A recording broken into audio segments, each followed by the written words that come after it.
Good morning, VeChain family. It's Satoshi Boomin coming at you with another video. Guys, we got these videos every day, twice a day.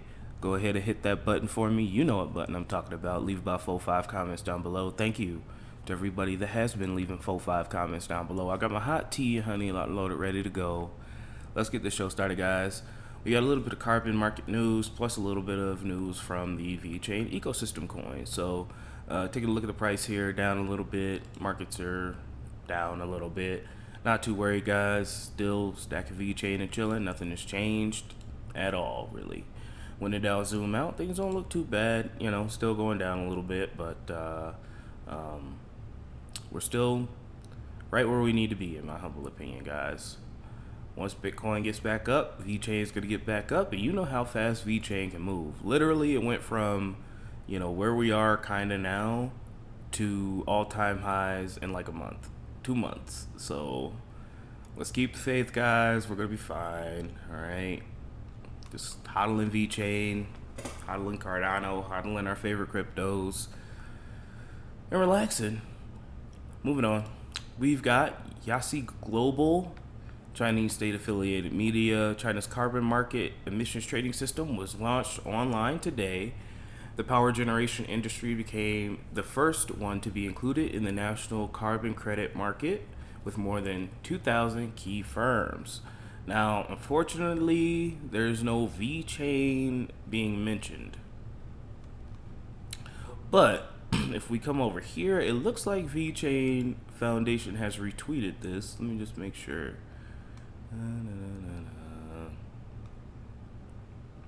I thought they retweeted it.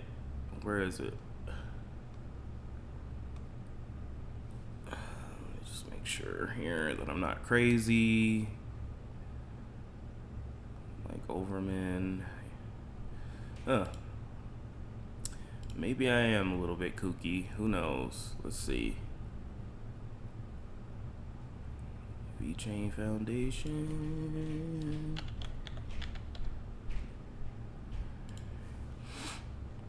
Retweet? Retweet? Nope. No retweets. Alright, well, I was mistaken. But anyway, guys, we got some coverage. Thank you to Iserite. Please consider going ahead and donating to the VeChain address in the description below. A couple VeChain guys really does go a long way. He's got this wonderful video. This is in English. It's pretty awesome. We're going to listen to it. It's about 2 minutes long. Let's see what they have to say. Quick sound check before we start. And there's a 10% price. China has opened its carbon trading market. The initial stage covers just the power sector with online transactions involving over 2,000 companies. And the opening follows a decade-long pilot program aimed at reducing greenhouse gas emissions. More on that, let's go live to our reporter Yang Zhengxi in Shanghai. Zhengxi, hello there. First of all, what can we really expect for this opening of the carbon trading market? Hi, Dongning. The national carbon trading system is officially in operation.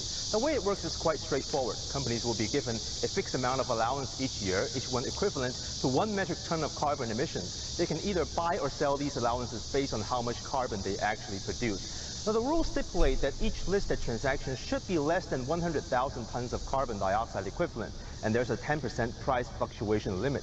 Now, on the other hand, larger block trades should be more than 100,000 tons and have a 30% fluctuation limit. Now, one thing to focus on for the first day of trading is how much an allowance will trade for. According to Chinese environment officials previously, the average price would likely be between $6 to $7 US. Now, that estimate was based on previous regional pilot projects. This is much lower than the $60 to $70 per metric ton in Europe's emission trading program. Predictors say while prices in China would start low, allowances are expected to tighten in the future.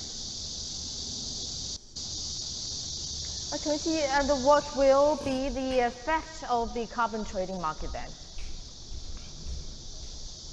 Right. This trading scheme is expected to incentivize companies to move on to cleaner sources of energy and away from coal, which China has relied on for a long time to drive growth. This is expected to help China achieve its bigger goal of reaching emissions peak by 2030 and achieving carbon neutrality by 2060.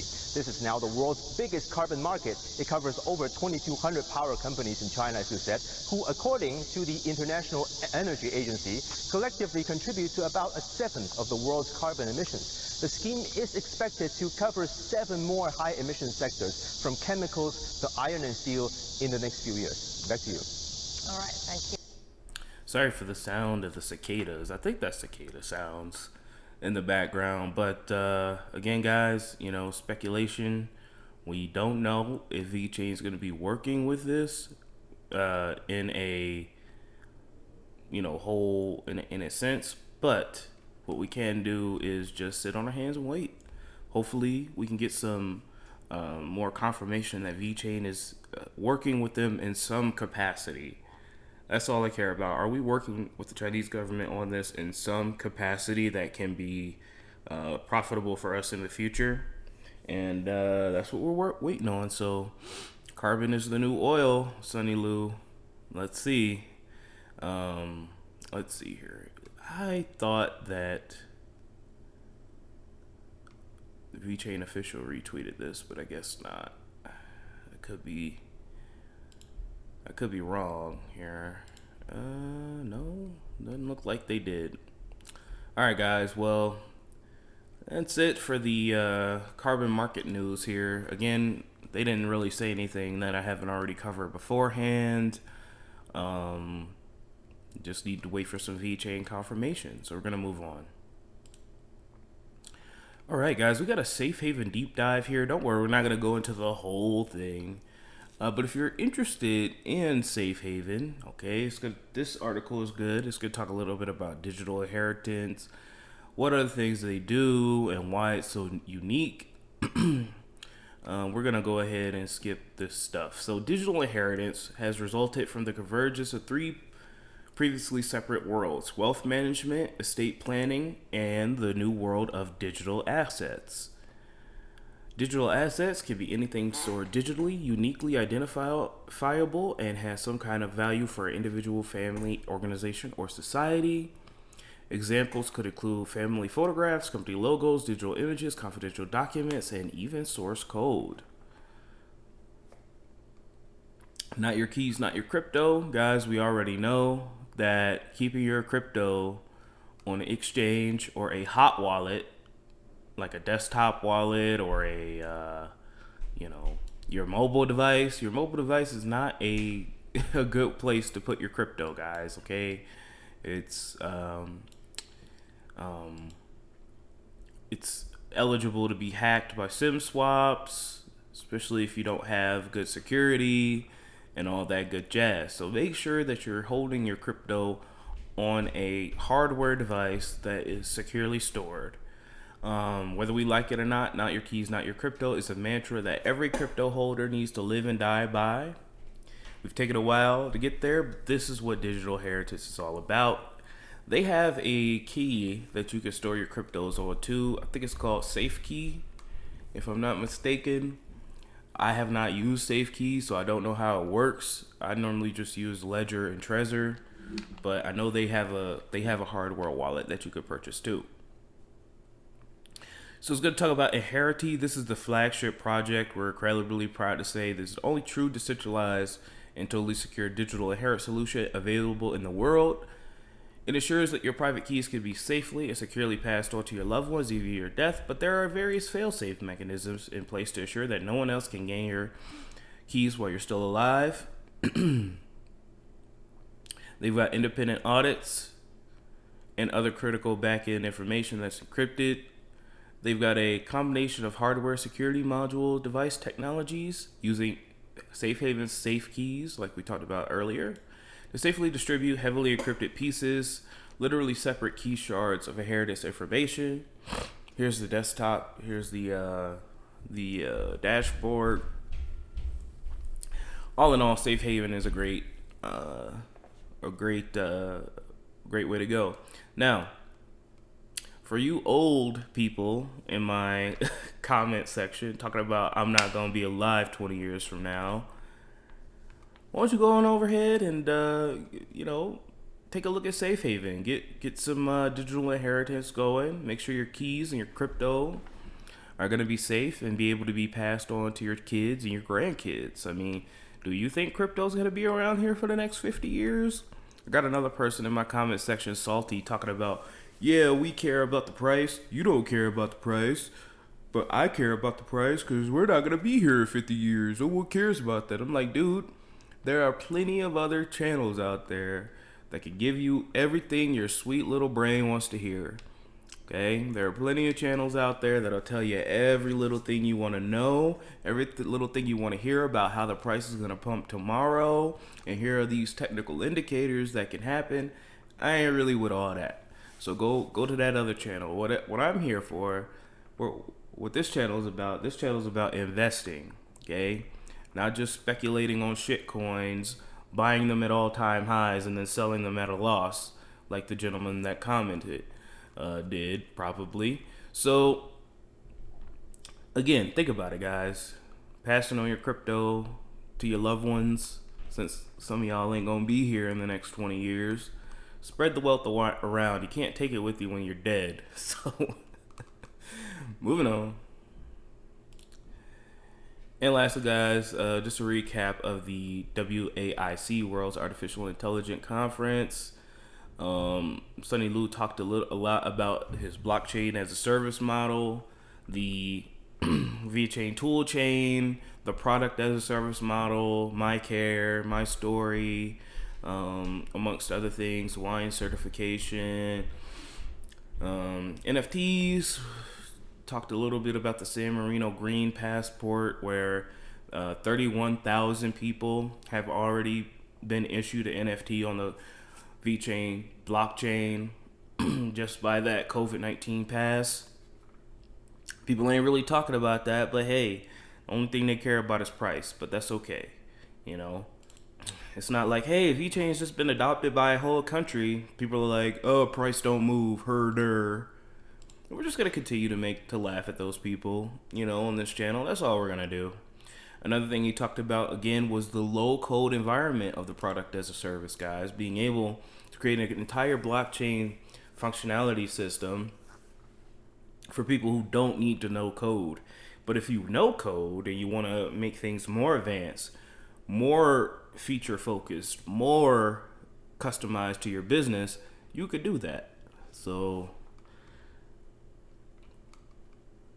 great speech. Last year it pumped the price of VeChain. This year it didn't. I don't know why. I guess people are just in fear mode. But hey, we're just going to be laughing all the way to the bank, man. We ain't got time to be worrying about the day-to-day price of our favorite cryptos, because at the end of the day, no one gives a crap. Do you really care what the price of VeChain was 1 year ago, bro? Like, really? Do you care right now? I don't. I mean... what was it 1 year ago? It was at 1 cent. Like, okay, cool. Do you care about what the price of VeChain was 2 years ago? Less than 1 cent. So, again, guys, like, come on. Let's be smarter. Let's think long term. Stop thinking with your emotions. Commenter in the comment section, being all emotional. Anyway, moving on, guys. We got 1,033 days to the next Bitcoin block halving. Things are just moving along, guys. I know Bitcoin hasn't moved and people are getting a little antsy, but hey, this is the best time to make money when nobody wants to buy. When nobody's hitting me up from elementary school that I haven't talked to in 20 years talking about how do I buy Dogecoin. This is the time to buy, guys. None of my family members since the dip. When we were going up, when Bitcoin was at 60K, almost hitting 70K, at least 3 times a week, I would get somebody that I hadn't talked to in years ask me how to buy crypto. That has completely stopped. Where are all these people? Do they not care anymore? Did they get washed out? Do they only buy at all-time highs? Hint, hint, nudge, nudge. So... right now, for me, this is the perfect time to buy. Normies aren't interested in it. Mainstream people aren't interested in it no more. Okay, we're going to pick it up. The FOMO cycles are cycles, guys. It happens. Prices start to go up. People start to ask what it is. People want to make quick money. And then the cycle will continue again, guys. So just remember that everything's cool. We're not worried too much. At least not on this end. You guys could be shaking in your boots. But on this end, we're just chilling. Stacking VeChain, stacking ADA, and chilling. That's all I got for you guys. I love y'all so much. Don't let your memes be dreams. I'll talk to you soon with the Cardano updates. You do not want to miss that video. Leave about 4-5 likes down below, guys. Leave about 4-5 comments. You guys have been doing amazing. It's really been pushing the videos up in the rankings. So keep doing what you're doing. I'll talk to you guys tomorrow. Or soon, and then.